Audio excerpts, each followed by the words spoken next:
When he won the 2020 championship with the Lakers, Dwight Howard was a role player, averaging 15 minutes per game. It's the moment that, I've been dreaming about every day. 7 years earlier, Dwight left LA for Houston, and Kobe called him soft. What do y'all want me to say? Because I'm not finna give y'all nothing. What's stupid? Everything between those 7 years was a disappointment, and each of the 4 franchises Howard played for were happy to see him leave. Once a dominant player, Dwight became a mockery, a locker room cancer who was hated by coaches, teammates, and fans.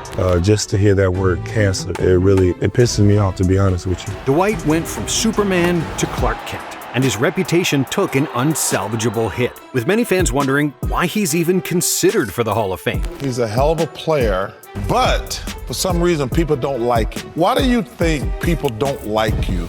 These days, some fans are more familiar with his beefs and rumors about his love life than his NBA career. And that's really a shame, because when Dwight was in his prime, he was the best center in the NBA and one of the best players in the league for almost a decade. Dwight ranks 10th all-time in rebounds, 13th in blocks, and is 14th among all centers in steals. He just lost sight of who he was and what made him that 3-time Defensive Player of the Year. Even though he was never considered a great scorer like Shaq or Hakeem, Howard still ranks 57th in points scored, which is more than some of the all-time greats like Scottie Pippen, Magic Johnson, and a 2-time scoring champion Tracy McGrady. But how is it possible to be so good and then become so hated in a span of several seasons? He's got to stop pointing the finger in other directions. He's got to look in the mirror. He has no one but himself to blame. This is the Dwight Howard story, how an undersized point guard went on to become one of the most dominant big men of all time, then ruined his hard-earned reputation and became one of the most disrespected players of all time. I really can't believe how disrespected, I feel. And then I get punched in the face like that. While players are lucky to make the NBA, Dwight Howard is lucky to be alive. Before he was born, his mother went through 7 miscarriages. Dwight was our miracle baby. Finally giving birth to Dwight on December 8, 1985. His mother, Cheryl, was a former basketball player at Morris Brown College, standing at 5'10", while his father, Dwight Sr., worked as an athletic director at Southwest Atlanta Christian Academy, standing at 6'7". But despite hitting the genetic lottery, it seemed like Dwight Jr. didn't inherit his parents' height. At the start of 8th grade, Howard was a scrawny point guard who stood just 5'10", and was overpowered by many of his peers. I was really skinny and went to a smaller Christian school. No one thought I'd ever make it out or do anything with my basketball career. However, over the next 2 years, Dwight had a freakish growth spurt, growing almost an entire foot. As a sophomore, Dwight reached 6'9", making the varsity squad at the high school his father still worked at, and was immediately switched to power forward. However, what Dwight gained in height, he still needed to make up for in size. Despite still possessing the speed and agility of a point guard after playing that position for years, Howard was too skinny to battle stronger big men in the post. But then, Dwight had the opportunity to meet Charles Barkley, who gave him advice that changed the course of Dwight's career. Barkley told the high school sophomore that he must bulk up because he would never play professional basketball with his small frame. The very next day, Howard went to the gym with his father for the first time. I remember in high school my dad taking me to the gym, and I couldn't bench press 1 plate. If you're going to be a basketball player, in whatever endeavor, that you need to practice and do your very best. However, with a strong work ethic, Dwight was quickly able to put on muscle, and when the size met athleticism, a monster was born. As a senior, Howard reached his adult height of 6'11", and he absolutely dominated. Everybody had written us off from day one, but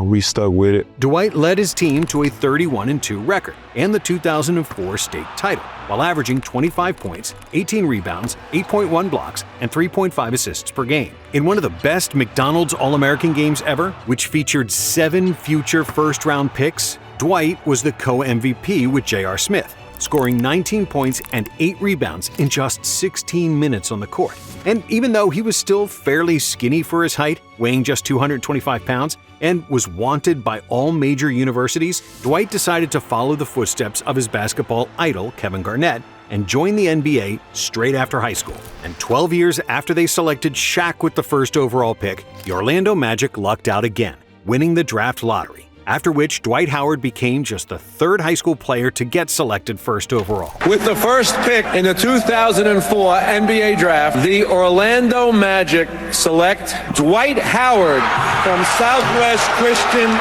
Academy. I thank God just for allowing me to sit right here, be the first person selected, just feels so good. Howard joined a depleted Magic squad that had finished with only 21 victories the previous season and had just traded their best player, Tracy McGrady, to Houston. However, with the return of the always injured Grant Hill and solid contributions from Steve Francis, Cuttino Mobley, and Dwight, the Magic improved by 15 wins, almost making the playoffs. And despite battling much stronger players in the post and often getting pushed around by the likes of Shaq, Yao Ming, and Tim Duncan, Howard's athleticism and speed made up for the lack of size. Dwight averaged 12 points, 10 rebounds, and 1.7 blocks per game, becoming the youngest player in NBA history to average a double-double in the regular season. He also became the youngest player ever to average at least 10 rebounds in a season, and the youngest ever to record at least 20 rebounds in a game. Still, there was a lot of room for improvement, and Dwight hit the gym hard in the offseason. He showed up to training camp with 20 extra pounds,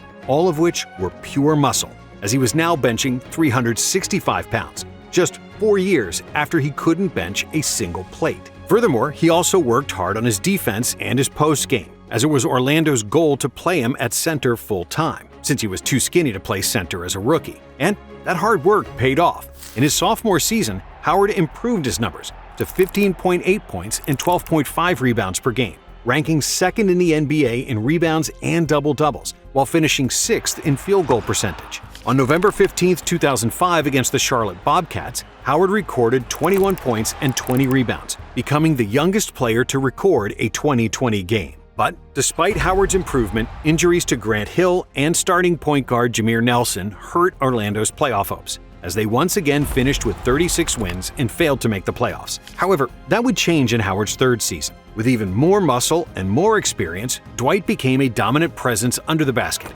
averaging 17.3 points, 12.3 rebounds, and 1.9 blocks per game. With over 60% shooting from the field, Howard ranked second in the NBA in efficiency. And on February 9th against the Spurs, he made a game-winning alley-oop off an inbound pass at the buzzer.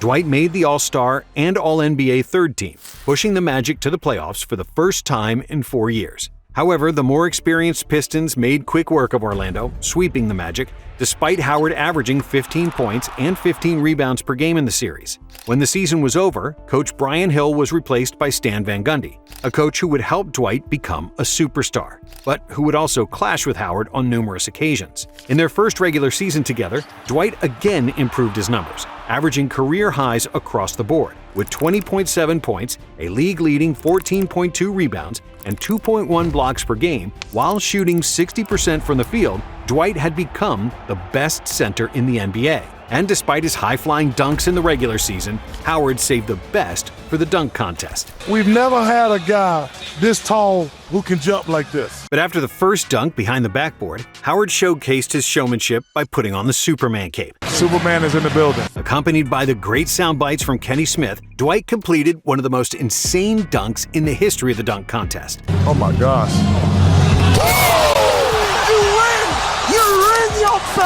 You win! After such a dominant performance at the All-Star break, Dwight became one of the biggest superstars in the league, to the point where he had more endorsement deals than LeBron James. Over the next year, Dwight appeared in 7 nationally televised commercials, sold millions of shoes, and disproved the long-held notion that big men beyond Shaq can't move product. However, after the All-Star was over, Dwight was back at his day job, catching lobs and destroying rims league-wide. He helped the Magic win 52 games, the most since the Penny and Shaq era in 1996, and Orlando made the playoffs as the 3rd seed. Playing against the Raptors, Dwight posted 3 games with over 20 points and 20 rebounds, averaging 22.6 points, 18.2 rebounds, and 3.8 blocks per game, while making 63% of his shots. Even though Magic had an extremely thin bench, it didn't matter, as Dwight was such a huge difference maker, helping Orlando to win their first playoff series in 11 years. However, in the next round, the much deeper Pistons were once again too strong,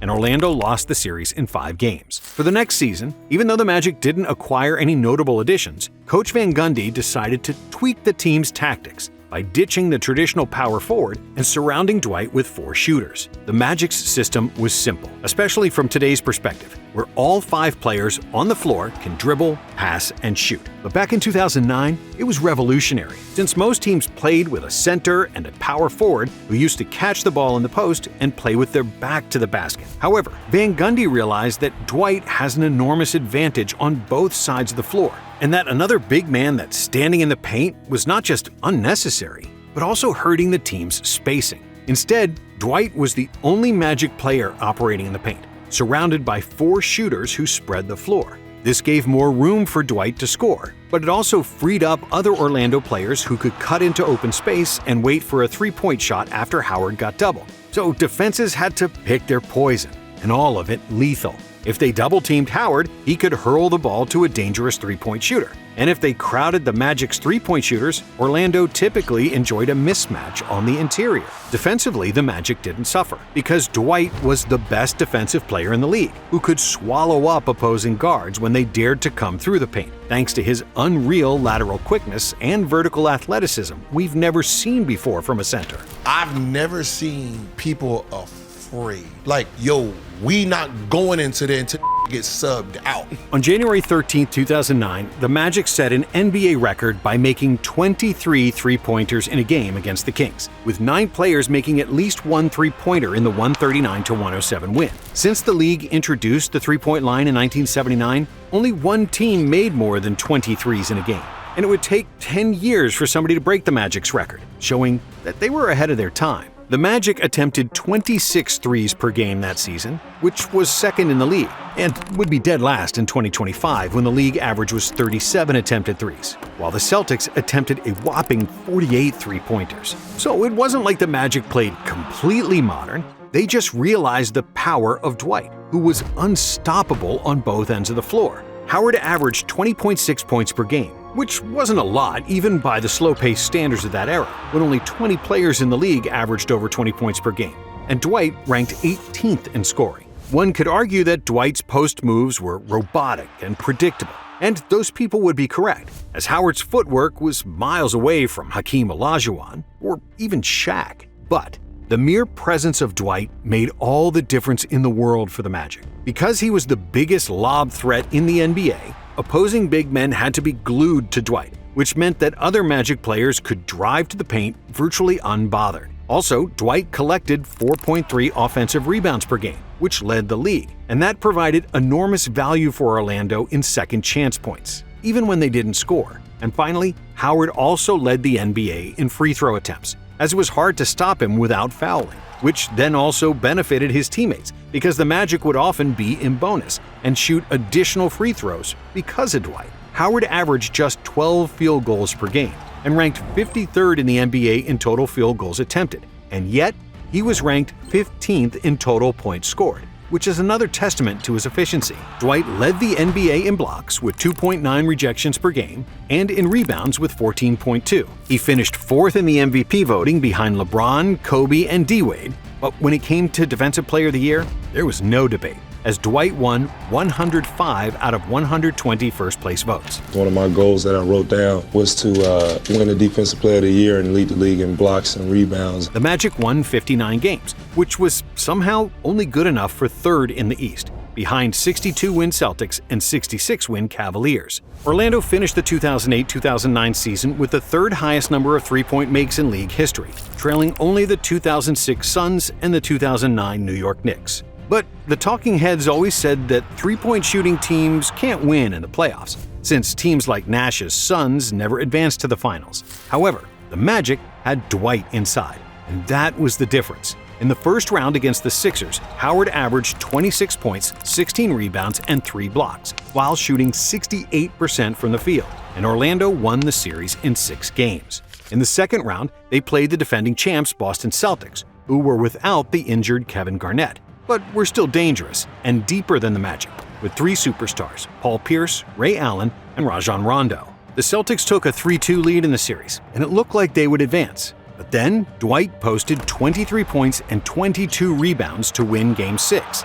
And in Game 7, he added 12, 16, and 5 blocks in a blowout victory for the Magic. I mean, they're a hell of a basketball team, and they played probably their best game, so give them credit. But in the conference finals, the world viewed Orlando as the underdogs against the best team of the regular season and the best player on the planet, the MVP LeBron James. And despite 49 points from LeBron in Game 1, the Magic stole the game after Rashard Lewis made a game-winning three with 15 seconds to go.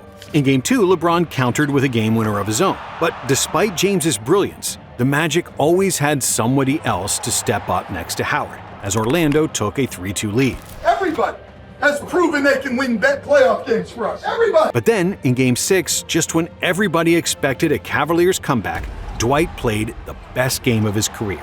D12 made 14 out of 21 shots from the field, and 12 for 16 from the free throw line, en route to 40 points, 14 rebounds, and 4 assists in a 103-90 victory. For the series, Howard averaged 26 points and 13 rebounds, while shooting 65% from the field and 70% from the free throw line. We're not done yet. We came out, we did what we were supposed to do, but we still got work to do. I hope everybody start believing in us, because we're going to keep working. The Magic had made the second NBA Finals in franchise history, playing against Kobe Bryant and the Los Angeles Lakers. The Lakers won 65 games in the regular season, and they dominantly won Game 1. But in Game 2, the Magic pushed them all the way as the game went to overtime. However, the Lakers' experience and depth prevailed, and they took a 2-0 lead. But in Game 3, Orlando showed their teeth, winning at home with a balanced offense as 5 players scored 18 points or more. And yet, it was all they could do. Despite Dwight's dominance under the basket, the Lakers had Gasol, Bynum, and Odom to throw at him, which slowed down Orlando's center. In Game 4, Howard put up 21 rebounds and a finals record of 9 blocks in a game. But the Magic lost another game in overtime. With more depth and Kobe playing the best basketball of his career, the Magic had no chance, as the Lakers won the next game and the championship. During the 2009 playoff run, Dwight averaged 20.3 points, 15.3 rebounds, 1.9 assists, and 2.6 blocks, while shooting 60% from the field. With his rise and the slowing down of Shaq, Yao Ming, and Tim Duncan, Howard became unquestionably the best big man in the NBA. And the world expected his further growth, and that the Magic would become a dynasty. Unfortunately, neither of those things materialized. In 2010, the Magic got off to a strong start, winning 17 of their first 21 games. The new additions of Vince Carter, Matt Barnes, and Ryan Anderson gave even more shooting options for Van Gundy, and Howard, too, was smiling on the court, as he often did. But inside, Dwight was not completely happy. He averaged just 10 shots per game, which was more than 2 fewer than the previous year. And for the season, he ranked 109th in the league in field goals attempted per game, and was 4th in attempted shots on his own team. And when you consider that Dwight led the NBA in field goal percentage, making 61% of his shots, it's easy to see his growing discontent with Van Gundy and his role in the offense. But on the flip side, the team was winning games, and he was dominating in all the other areas. Dwight led the NBA in rebounds for the 3rd consecutive year, with 13.2 boards per game, and with 2.8 blocks, he once again led the league in rejections. Howard repeated as the Defensive Player of the Year, he made the All-NBA First Team, and finished 4th in MVP voting, as Orlando finished with the 2nd-best record in the Eastern Conference with 59 wins. The playoffs started great, with 2 clean sweeps in the first 2 rounds against Charlotte and Atlanta. But in the conference finals against the Celtics, Boston won the first 3 games in the series, stunning the Magic fans, who hoped they would make the finals again. And despite winning the next 2 games and extending the series, in Game 6, Paul Pierce led the Celtics to victory, and another season ended with disappointment for Dwight. During the 3 playoff series, Howard averaged 18 points, 11 rebounds, and 3.5 blocks, despite taking just 10 shots per game. However, in the following season, Dwight privately and publicly started to demand the ball more, which resulted in career highs in points. Dwight was averaging 22.9 points per game on 13.4 shots, along with 14.1 rebounds and a career-high 1.5 steals and 2.4 blocks. He finished 2nd in MVP voting behind Derrick Rose, and he once again won Defensive Player of the Year in a landslide, winning 114 out of 120 first-place votes. Even back then, when he was in his prime, the narrative around Dwight was that he was a subpar post-up player who lacked the touch and finesse of Hakeem and even Al Jefferson and Zach Randolph. And while it was true that Dwight was mechanical and stiff, he was actually very effective down low. In 2011, he averaged roughly 1 point per post-up, or about 50% efficiency on each shot, which is very good. If you include assists, the number rises to 1.1 points per possession. And that doesn't even include hockey assists and the overall off-ball gravity that Dwight produced with his presence under the basket. Dwight's low post game might have looked ugly, but it was the fundamental component of Orlando's potent inside-out half-court offense. In 2011, Howard became the first player in league history to win Defensive Player of the Year for 3 consecutive seasons, while Orlando made the playoffs as the 4th seed. Amid multiple trades and roster shakeups, the Magic lost the continuity they had in recent years, and they surprisingly lost to the Hawks in 6 games in the first round of the playoffs. Howard played arguably the best series of his career, averaging 27 points, 15 rebounds, and 2 blocks per game, while shooting 63% from the field and 68% from the free throw line. But despite the impressive numbers and individual awards, it was becoming increasingly clear that Dwight was not a leader. His body language was often bad, and he wasn't mad if the team underperformed as long as he got his numbers. And while his stats were trending upward, his team's performance was trending downward. With his contract expiring, the next season became a year of speculation and is now commonly referred to as the Dwight-mare. Before the season even started, Dwight demanded a trade to Brooklyn, but then backed down from it, saying that he wants to stay in Orlando. I want to stay and finish the season. I want to be here and I want to bring a championship here. Dwight was all smiles in front of the camera, but behind the scenes, he was going through hell. He just had his 5th kid with a 5th different woman. He also found out that his friends and staff were stealing money from him for years, on top of dealing with the everyday grind of the NBA. To cope with everything, Dwight was consuming tons of sugar, an equivalent of 24 candy bars per day, which nearly destroyed his nervous system. I used to have a big pantry full of candy from Sam's Club. We would get Tootsie Rolls, lollipops, Skittles, Starburst, Twix, Snickers, every candy you could think. It was like a gas station at my house. But on the court, Dwight was still at the top of his game, averaging 20 points and a league-leading 14.5 rebounds in 2012. And yet, the disconnect between Howard and Van Gundy was becoming impossible to ignore. Towards the end of the regular season, with Orlando playing mediocre and sitting in the 6th spot in the East, Van Gundy openly admitted that Howard wanted him fired. Do you believe that Dwight has asked for you to be fired? Yes, I know he has, so. And how do you know it's true? I was told it was true by people in our management. So, right from the top. And to make a bad situation worse, just moments after the coach said that, Howard showed up at the press conference and hugged Van Gundy with a wide smile and joyful energy, which came across as extremely weird and fake. Be worried about winning games. Yeah, what's our main concern right now? We have to stop Carmelo Anthony and the New York Knicks tonight. And the New York Knicks. That's exactly That's right. the plan, right? Stan just said that you wanted him fired. I said that? No, that's what Stan said. Who did I say that to?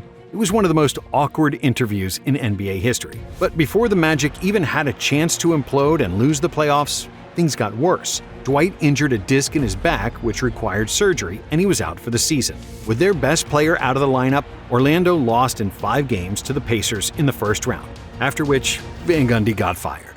But the love was long lost between the Magic and their best player, and Howard once again demanded a trade. And finally, on August 10, 2012, Howard was traded from Orlando to the Los Angeles Lakers in a trade that also involved the Philadelphia 76ers and the Denver Nuggets, in a huge deal that saw 12 players change addresses. I think it's time for change for my life. I'm just looking forward to the challenge, being great here in LA, and I'm looking forward to the future. The Lakers also signed a 2-time MVP, Steve Nash, who joined the nucleus of Bryant, Gasol, and Metta World Peace. Los Angeles had a superstar lineup, and some even anticipated they'd break the 1996 Bulls record and go 73-9 in the regular season. But it was the furthest thing from the truth. Because of his back injury, Howard wasn't sufficiently recovered when the season started, and it showed. He lost 15-20% of his athleticism, which was still enough to be one of the best centers in the league, but he wasn't Superman anymore, soaring through the air for lob dunks and spectacular blocks into the 5th row of the stands. With Nash also struggling with injuries,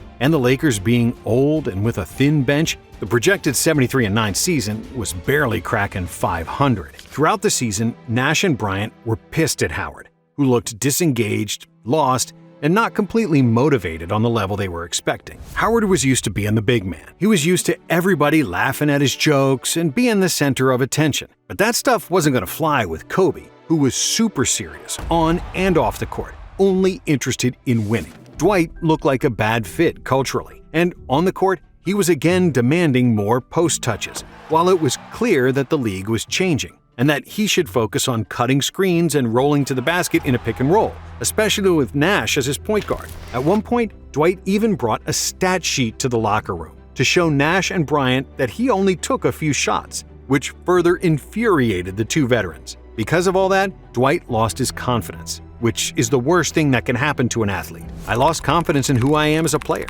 I'd hear people say, "You should play more like Shaq," so I tried to bully guys. But that didn't work because I'm not as big as Shaq. Then I'd hear people say, "You smile too much, you should be more like Kobe." So I tried to put on a mean face and play mad. But I wound up getting all these stupid techs and flagrant fouls. But despite everything, Howard was still an elite rim runner, shot blocker, and a rebounder, as he led the league in rebounds for the 5th time, despite nursing a back injury and playing with a torn labrum for the majority of the season. However, the Lakers were a mess for the whole season, and they probably wouldn't even make the playoffs if it wasn't for Kobe, who went berserk towards the end of the year and started playing crazy minutes just to keep their playoff chances alive. But that came at a hefty price. On April 12th, just 5 days before the end of the regular season, Kobe was driving against Harrison Barnes of Golden State when he heard a pop and fell to the floor. His Achilles was gone, and with it, so was the Lakers' season. I was pissed and sad. We worked really hard to get to this point. I was pissed.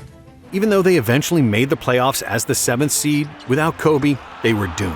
The Spurs made mincemeat out of them, easily sweeping the Lakers in the first round, even though Dwight played a solid series, averaging 17 points, 11 rebounds, and 2 blocks per game. This was a tough season for everybody. It was really like a nightmare. Every game, it felt like a struggle.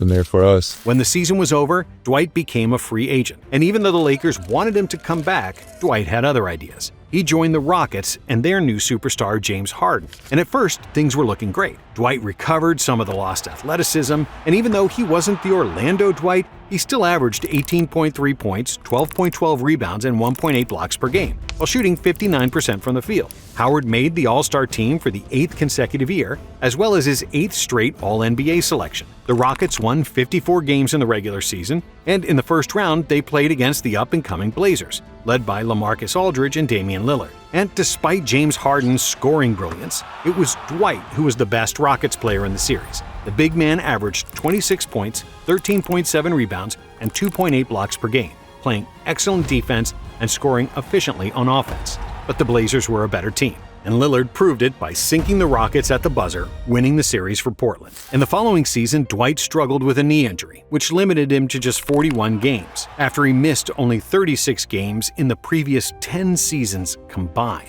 However, he got healthy for the playoffs, where his efficient scoring and rebounding dominance was once again at full display, as he averaged 17 points and 14 rebounds across the first 2 playoff series. But in the conference finals, the Rockets were doomed against the pace and space of the Golden State Warriors, who looked like they played a different game. Steph Curry and company won the series in 5 and made the finals, while the Rockets were at a crossroads. It was clear that Harden wanted to play fast with a lot of threes, while Dwight was stuck in 2009, demanding the ball in the post and that the game runs through him. During the whole 2016 season, the two superstars didn't see eye to eye, and they were heading towards a nasty breakup. James is not the kind of guy who's going to say, "Yo man, you got a problem?" And I'm not either, Howard said. "When I don't like what's going on, I tend to shut down, put my headphones on, and ignore everything. I don't talk about things. That happened to me in LA. It happened to me again in Houston. I should have communicated better." In 2016, Howard attempted just 8.5 shots per game, the lowest number since his rookie season, and he was becoming a role player in the Harden-centric system, a very expensive role player.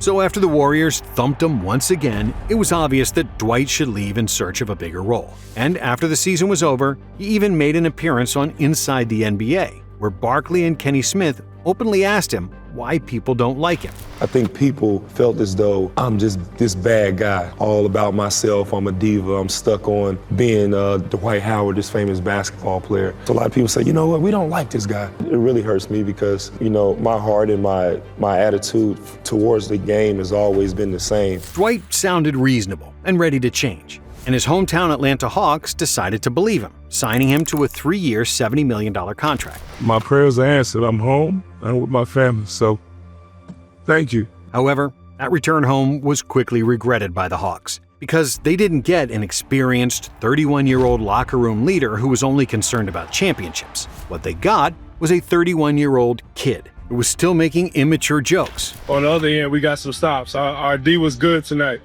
so we got to make sure our D stay good. Refused to accept that his best days were behind him and still demanded superstar treatment. Even though he was still averaging an efficient double-double, Dwight wasn't playing winning basketball anymore. When he got the ball offensively, he wanted to play isolation basketball, like he was Kareem Abdul-Jabbar. He just lost sight of who he was and what made him that 3-time Defensive Player of the Year, focusing on defense, rebounding, blocking shots, understanding that offense wasn't your thing. Dwight was like a black hole, rarely passing the ball once he caught it, completely shutting down the flow of the offense. Defensively, he wasn't terrible, but he wasn't great either. And other than rebounding, he had no other valuable asset to bring to the team. But off the court, it was even worse, as Dwight would often make big locker room speeches, getting hyped about caring for teammates and giving 110% effort. You know, I show my teammates that every single night, every practice, everything we do, I'm going to get them 110%. Only to come out and play flat, with no energy, and not really caring about anyone but himself on the court. He's got to stop pointing the finger in other directions. He's got to look in the mirror. He has no one but himself to blame. He's got to look in the mirror right now. The Hawks players, management, and fans quickly grew tired of his act, and they couldn't wait to offload his big contract in the offseason. This is pretty much an indictment on Dwight Howard. He's basically getting traded for a package of pieces and parts here. So for 2017, Dwight got traded to Charlotte for Marco Bellinelli, Miles Plumlee, and a second-round draft pick, a measly return for a player who was the most dominant big man in the league just 5 years ago. But I think this is a wake-up call for him that his value has diminished greatly. More than one Hawks player reportedly cheered when Howard got traded, and Dennis Schroeder said Howard played hard only 4 games each year. With the Hornets, who still had prime Kemba Walker, Nicholas Batum, and several intriguing young prospects, Dwight was supposed to become a veteran presence that would push the team into the playoffs. But, just like with the Hawks, Dwight didn't care about the team, only about himself and his corny jokes. And his first and only media day as a member of the Hornets, Howard dodged a question about athletes visiting President Donald Trump's White House by telling reporters that if the Hornets win the title, he'd be willing to visit the Dwight House. Dwight did average 16.5 points and 12.5 rebounds, which looks good in a vacuum, but those were empty calorie points. And Dwight made no real difference in the win column, as the Hornets won only 36 games and were miles away from making the playoffs. And despite the losses, Dwight was still making lame jokes. He was still laughing on the court, and people got tired of it. When he was a superstar winning games for the Magic, it was great to see him smile and play basketball with joy, while simultaneously destroying rims and putting people into the basket. However, when he was losing and playing badly, seeing him still laugh and act nonchalantly was off-putting and corny. The Hornets only survived 1 year of Dwight before they got sick of him and traded him to the Nets, who waived him before he played even a single game for the team. As a free agent, Dwight signed with the Wizards, where he delivered one of his trademark corny jokes. And I went and learned how to fly with some Hawks. Got stung by the Hornets. Just a joke. But through all of that, you know, it's taught me how to be a wizard, you know, But this time, Howard only lasted for 9 games before Washington realized he was horrible, trading him to the Grizzlies. Memphis didn't want anything to do with him, only using his contract to shed salary. And for the second time in a few months, Howard was waived. But this time, nobody was calling, as none of the 30 NBA teams wanted to sign him at a veteran minimum. despite Howard still being fairly athletic and physically fit to play. Howard was only 33 years old, and his body could still play at a high level. But the problem was his head and maturity that drove every franchise away. Dwight wouldn't suit up for anybody for the rest of the 2019 season, and with his career in jeopardy, Howard got desperate. The first thing he did to get back to the NBA was to hire Ed Downs, who was Chris Bosh's personal trainer. The first time Downs dug his hands into Howard's hip, the 265-pounder nearly leaped off the massage table. He was so tight, Downs said, so stiff. Anyone who watched Howard over the past 5 years had seen what Downs felt. So instead of 100-pound dumbbell presses, there was band work and deep tissue massage with flexibility and balance training. As a result, Howard slimmed down significantly in the offseason, now finally realizing that the league had changed forever and that he wasn't going to get post touches. Dwight finally accepted being a role player who could catch lobs, rebound, and play defense. And he publicly said it. I'm just looking forward to being whatever I need to be for this team to win. The Lakers believed him and signed him to an unguaranteed contract, ready to drop him at a moment's notice. But Howard stayed true to his promise. There were no more big locker room speeches followed by low effort on the court. There were no attempts to be a stand-up comedian at press conferences, nor was he asking to be treated as a superstar. Dwight was happy to be on a team, and he was even happier to be on a winning team. The Lakers played the best basketball in the NBA that year, behind the great play of LeBron, Anthony Davis, and the strong perimeter defense of Alex Caruso, KCP, and Rajon Rondo. In a season that will forever be remembered as the bubble season, Dwight appeared in 69 games for the Lakers, playing 19 minutes per game off the bench, averaging 7 points and 7 rebounds, while converting 73% of his shots. In the playoffs, his role was slightly diminished, and he didn't play every game. But he was instrumental in guarding Nikola Jokic in the second round, playing arguably the best defense anybody played on Jokic in those playoffs. And even though he was only the 9th Lakers player in total minutes played in the finals, scoring a total of 17 points and 17 rebounds across 6 games, the Lakers won the title and Dwight was finally a champion. This is the moment that, I've been dreaming about every day, since I came back to this team, holding up the trophy. It really still hasn't hit me yet. It was somewhat strange to see him win his title as a role player, but Dwight's story ultimately had a happy ending. Considering that he was out of the NBA and could barely find a team that would sign him, Howard winning a title with the Lakers was really a blessing. And when you sum up Dwight's career, it was like a great meal in a fancy restaurant that got you sick and puking when you got home. If you just focused on the second part, it was a classic example of a spoiled superstar who refused to realize he was past his prime and still acted like a prima donna. However, the first part was so good that Dwight could have been a Hall of Famer, even if he retired in 2012. Howard made 8 All-NBA teams, 5 of which were selections in the first All-NBA team. Only 33 other players have more than 8 All-NBA selections, and only 21 players have made All-NBA first team more than 5 times, which puts Howard in elite company. With 3 Defensive Player of the Year awards and 5 All-Defensive selections, Howard was one of the best defenders in NBA history. And in his prime, Dwight averaged 3 blocks per game, and what he didn't block, he altered. Orlando's painted area was like a haunted house. Opposing players started to avoid it when Dwight patrolled in the middle, resulting in an increased number of less effective mid-range shots. And even though he wasn't a perfect post player, prime Dwight from Orlando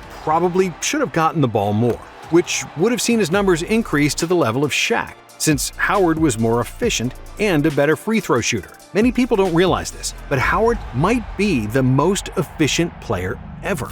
Dwight currently sits 12th all-time in field goal percentage, and among retired players, only Tyson Chandler shot the ball more efficiently, albeit with much fewer points scored. Furthermore, his rebounding created 5, maybe 6 extra possessions per game, and in his Magic years, it allowed Orlando to shoot a lot of threes while not having to worry about the opponent's fast break, because all they had to do was rebound against Howard. Prime Dwight didn't need a system. He was the system. And it's a shame that we didn't see this version in the modern era of basketball. With an unparalleled combination of lateral quickness and jumping ability, nobody could outpower Howard, outjump him, and only the fastest point guard could outrun him. Dwight would be perfect in the modern pace and space era, and would surely be one of the best centers in the NBA today. Even though his career didn't finish how it started, Dwight exceeded expectations. He's deservingly in the Hall of Fame, and is one of the 10 best centers of all time. This is your universe. This is your one song. How do you want your song to sound when people hear it? Will they want to throw it out or run it back? Thank you for watching. And if you like this video, we have another one for you right here.